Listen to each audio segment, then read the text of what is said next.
વિશે સામાજિક વિજ્ઞાન ધોરણ 7 પાઠ 1 રાજપૂત યુગ નવા શાસકો અને રાજ્યો।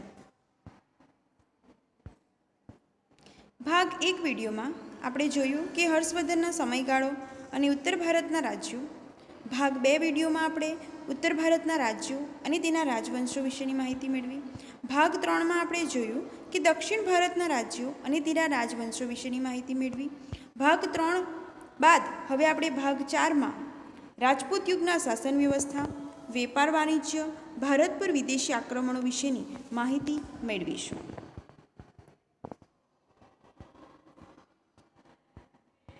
રાજપૂત યુગની શાસન વ્યવસ્થા।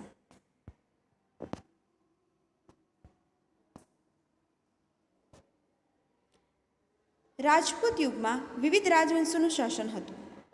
આપણે જોયું કે ઉત્તર ભારત અને દક્ષિણ ભારતના જે રાજવંશો થઈ ગયા એ વિવિધ રાજવંશોએ પોતાનું શાસન કર્યું હતું।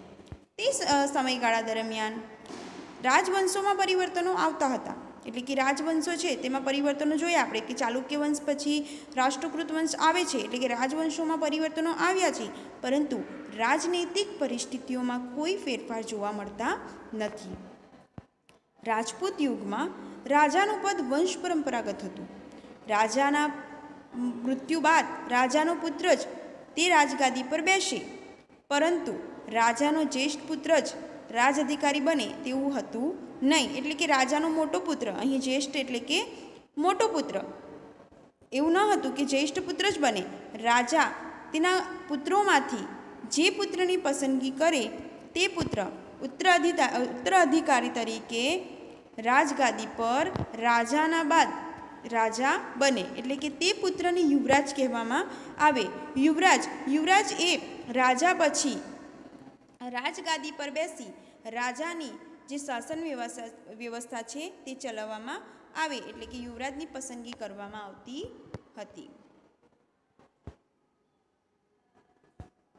લોકો અથવા રાજ દરબારીઓએ ચૂંટણી કરીને પણ અથવા તો પસંદગી કરીને પણ રાજાઓની પસંદગી કરી હોવાના ઉદાહરણો છે।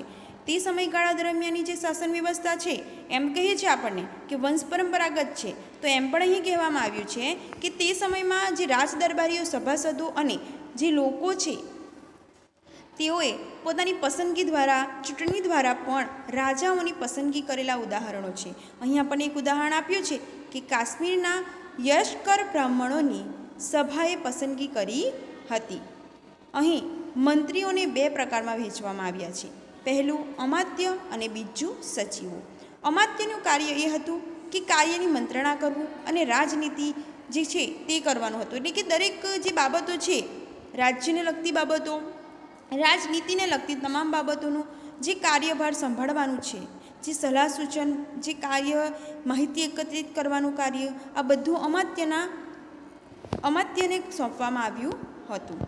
સચિવો, તો સચિવોનું કાર્ય હતું કે લડાઈ અને સુલેહ કરવાનું, એટલે કે યુદ્ધની જે તમામ બાબતો હોય એ સચિવોને સોંપવામાં આવી હતી। દરેક પ્રકારની નીતિનો અંતિમ નિર્ણય તો રાજાનો જ રહેતો।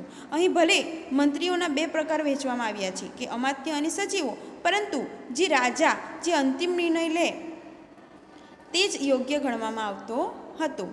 આમ તે સમયગાળા દરમિયાન અમલદારોમાં પણ મહાપ્રતિહાર, દંડનાયક જેવા હોદ્દાઓ અમલમાં હતા।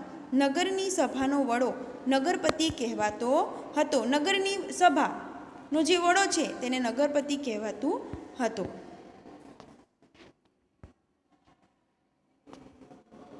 રાજપૂત યુગમાં ગ્રામીણ સંસ્થાનું પણ મહત્વ વિશેષ રહેલું છે। આ સંસ્થાઓનો એવો વિકાસ થયો કે મુઘલ કાળમાં પણ ગામ પંચાયતનું મહત્વ હતું। ઉત્તરની જેમ દક્ષિણ ભારતમાં પણ ગામ પંચાયતને અધીન હતું।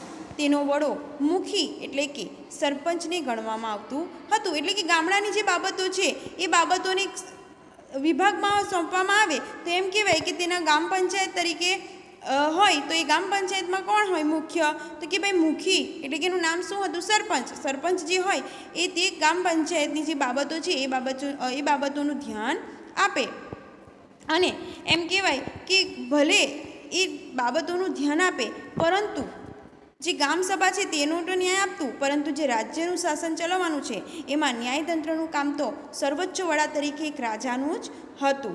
એટલે કે ગામ પંચાયત દ્વારા તે ગામડાની જે સભા છે તેમાં તે ન્યાય આપે, એટલે કે તેને શું કહેવાતું હતું? મુખી કે સરપંચ કહેવાતા હતા. આપણે કેટલીક વાર જોયું છે કે ગામ પંચાયત હોય ગામડાનું, તો એમાં એક ઝાડ હોય એની નીચે બેસાડવામાં આવે, પછી ચર્ચા વિચારણા કરવામાં આવે, મુખી બેઠેલા હોય અને દરેક બાબતો સમજાવવામાં આવે અને ન્યાય કરવામાં આવે. તો એ ગામ પંચાયતમાં મુખી સરપંચ દ્વારા આ કાર્ય કરવામાં આવતું હતું.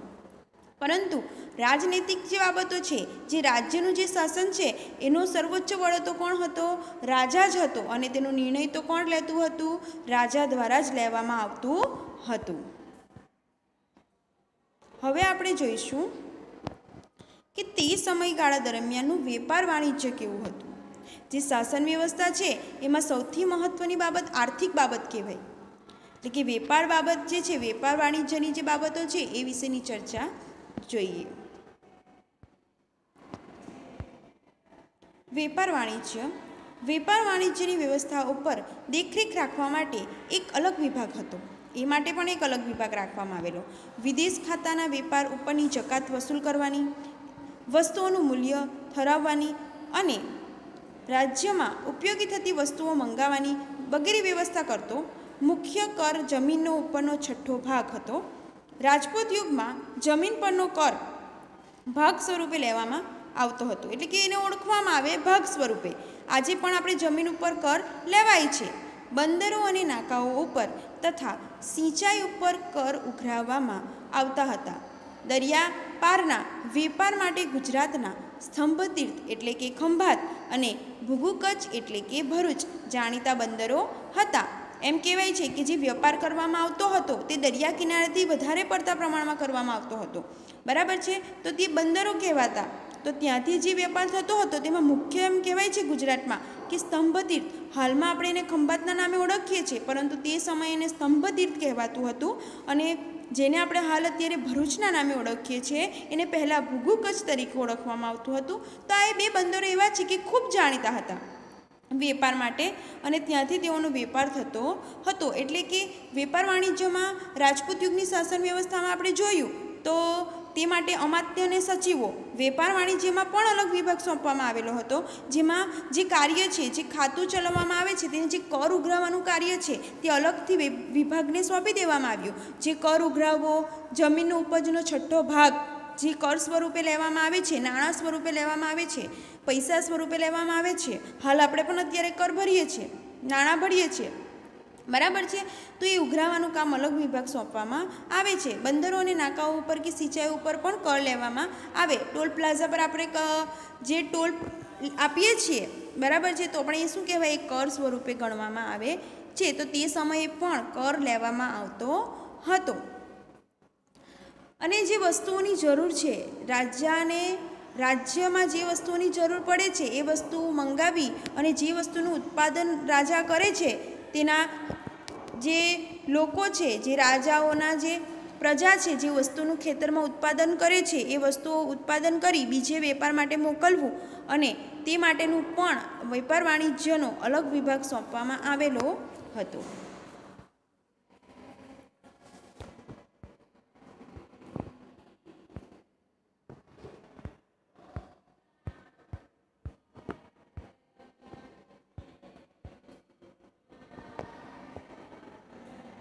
હવે આપણે જોઈશું કે ભારત પર વિદેશી આક્રમણો. 8મી સદી દરમિયાન ભારતમાં વિદેશી આક્રમણો થયા. 8મી સદીમાં આરબ સત્તાનો વિસ્તાર કરવાના હેતુથી મોહમ્મદ ઇબ્ન કાસિમે ભારતના ઉત્તર પશ્ચિમ ભાગથી આક્રમણ કર્યું. વાયવ્યના ખૂણાથી સબુકતેગીનના લશ્કરે પણ આક્રમણ કર્યું. એમ કહેવાય છે કે વાયવ્ય, ઉત્તર પશ્ચિમ, તમે જો ચિત્રમાં બાજુમાં તમને દર્શાવ્યું છે કે વાયવ્યનો ભાગ કયો છે? ઉત્તર અને પશ્ચિમ બાજુનો જે વાયવ્યનો ભાગ આવેલો છે તે બાજુથી આક્રમણ કર્યું. એટલે કે કહેવાય છે કે 8મી સદીમાં, એટલે કે 8મી સદીથી 12મી સદી દરમિયાન ભારતમાં મુસ્લિમ આક્રમણો થયા. આ 8મી સદીમાં આરબ રાજ્ય સત્તાનો વિસ્તાર કરવાના હેતુથી મુહમ્મદ ઇબ્ન કાસિમે ભારતના ઉત્તર પશ્ચિમ ભાગ પર આક્રમણ કર્યું, એટલે કે વાયવ્ય બાજુથી આક્રમણ કર્યું. ઉત્તર અને પશ્ચિમનો જે વચ્ચેનો ભાગ છે એને વાયવ્ય કહેવાય. વાયવ્ય ખૂણામાંથી શબુકતેગીનના લશ્કરે પણ આક્રમણ કર્યું. પણ આ આક્રમણો તે સમયે ભારતના રાજસત્તા ના સ્થાપી શક્યા. તે પછી ગઝનીના મોહમ્મદ ગઝનીએ, એમ કહેવાય છે કે આક્રમણો તો કર્યા પણ તે સમયે તેઓ પોતાની સત્તા સ્થાપી શક્યા નહીં. પછી ગઝનીના સુલતાન મોહમ્મદ ગઝનીએ ઈસવીસન 1000થી લઈને 1026ના સમયગાળામાં ભારતની અટકળ ધન સંપત્તિ જોઈને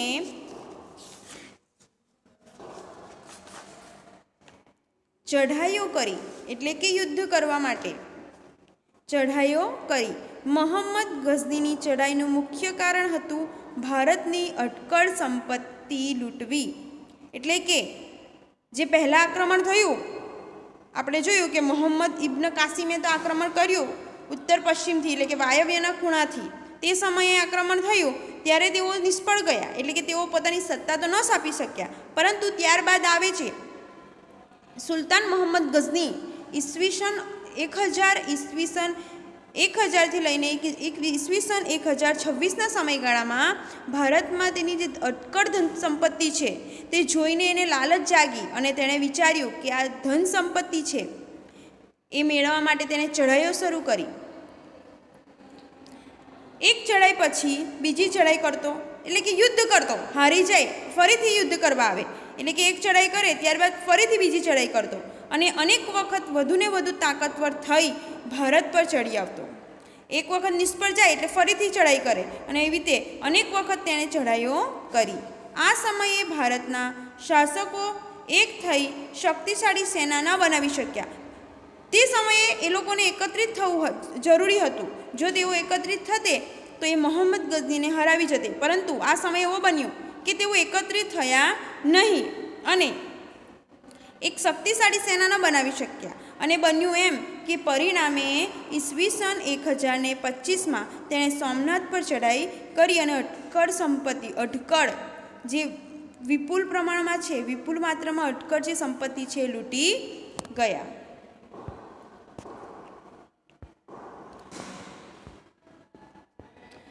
અહીં આપણે થોડીક સામાન્ય માહિતી લઈ લઈએ.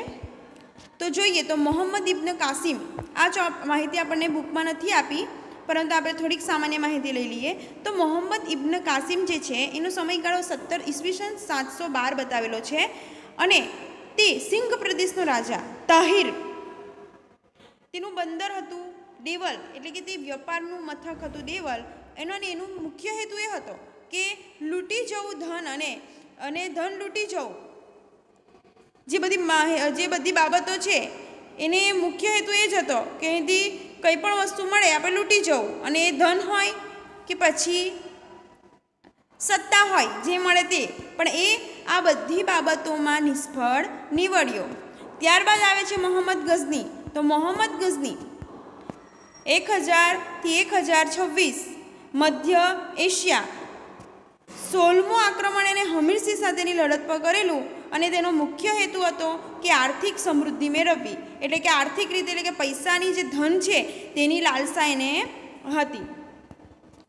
સોમનાથ મંદિર પર તેને 17 વખત ચઢાઈ કરી અને 17 વખત એ લૂંટી ગયો હતો. સિહાબુદ્દીન ગોરી, તેનું પ્રાંતનું નામ ગોર હતું એટલે સિહાબુદ્દીન ગોરી કહેવાય છે. પૃથ્વીરાજ ચૌહાણ સાથે તેનું યુદ્ધ થયું હતું. પૃથ્વીરાજ ચૌહાણ જે છે તેની સાથે તેનું યુદ્ધ થયું હતું અને આ બધી જ માહિતી ચંદ બરદાઈ, તેનો મિત્ર જે છે, તેને પૃથ્વીરાજ રાસોમાં ઉલ્લેખેલી છે.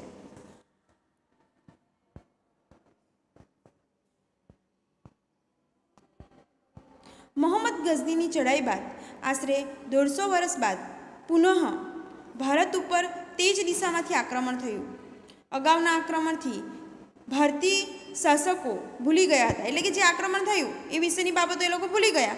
મોહમ્મદ ગઝનીના અવસાન બાદ સત્તા માટે લડાઈઓ ચાલુ થઈ ગઈ.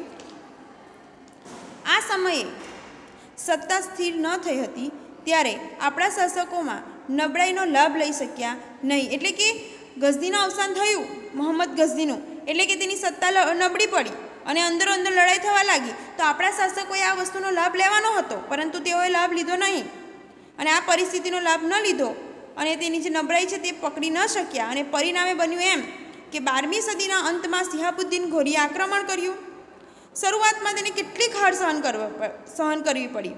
છેવટે તરાઈની જે લડાઈ છે તે તરાઈના મેદાનમાં જે 2 વખત લડાઈ થઈ તેમાં બીજી વખતની જે ચડાઈ કરી પૃથ્વીરાજ ચૌહાણ સાથે, ત્યારે પૃથ્વીરાજ ચૌહાણે તેને હાર અપાવી અને પોતાની સત્તા, દિલ્હીની સત્તામાં તેને પોતાની સત્તાની સ્થાપના કરી. એમ કહેવાય છે કે જો મોહમ્મદ ગઝનીએ જ્યારે પોતાની સત્તા સ્થાપી અને તેના મૃત્યુ બાદ જ્યારે જે શાસનકાળ દરમિયાન જેની સત્તા નબળી પડવા લાગી હતી, ત્યારે જ જો આપણા શાસકો, ભારતીય શાસકોએ પોતાની એકતા દર્શાવીને આ જે સત્તા છે એ સત્તા જ્યારે ફરીથી પોતાના હાથમાં લઈ લીધેલી હોત તો અત્યારે શિહાબુદ્દીન ઘોરીએ જે આક્રમણ કર્યું અને પૃથ્વીરાજ ચૌહાણને હરાવ્યા બાદ દિલ્હીમાં જે સત્તા સ્થાપી એ સત્તા સ્થાપી હતી નહીં. એટલે કે ત્યારે તેઓ નિષ્ફળ ગયા અને ત્યારબાદ શિહાબુદ્દીન ઘોરીએ પણ કેટલીક વાર આક્રમણો કર્યા. જે તળાઈની જે મેદાન છે તેમાં 2 વખત તેઓએ, એટલે કે પહેલી વખત ચઢાઈ કરી ત્યારે તેઓને હાર મળી. જ્યારે બીજી વખત ચઢાઈ કરવામાં આવી તો પૃથ્વીરાજ ચૌહાણને તેઓએ હાર અપાવી અને પેલી દિલ્હીની જે સત્તા છે તે સત્તા એમણે લઈ લીધી.